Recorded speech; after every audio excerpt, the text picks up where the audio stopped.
Hi friends, இன்றைக்கி நம்ம வீட்டில் ஹோட்டல் ஸ்டைல் ரைஸ் பாத் செய்ய போகிறோம். அதுக்கு ஃபஸ்ட்டு கடாயில் எண்ணெய் விட்டு அதில் பட்டை, லவங்கம், ஏலக்காய் 3ம் போட்டு பொரிஞ்சதுக்கப்புறம் நம்ம வச்சுருக்க இஞ்சி, பூண்டு, பச்சை மிளகா, காஞ்ச மிளகா, வெங்காயம் எல்லாம் போட்டு நல்லா பச்சை வாசனை போகிற அளவுக்கு வதக்கினதுக்கப்புறம் தக்காளி, மஞ்சாத்தூள், கொத்தமல்லி, புதினா, அப்புறம் 2 பீஸ் தேங்காய் அரைஞ்சி வச்சிருந்து போட்டு நல்லா பேஸ்ட் பண்ணி எடுத்து வச்சுக்கணும்.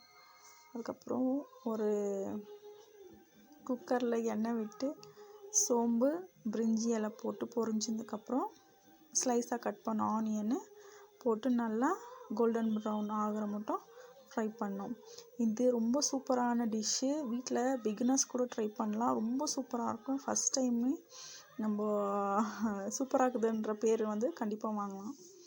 அது கூட ஆனியன் ஃப்ரை ஆனதுக்கப்புறம் இருக்கிற வெஜிடபிள்ஸ், கேரட்டு, பீன்ஸு, பொட்டேட்டோ எல்லாம் போட்டு ஃப்ரை பண்ணோம்.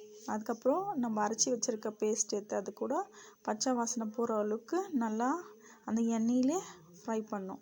அது நல்லா ஃப்ரை ஆனதுக்கப்புறம் நம்ம 1 கிளாஸ் ரைஸ்க்கு 2 கிளாஸு வாட்டரு ஆட் பண்ணோம்.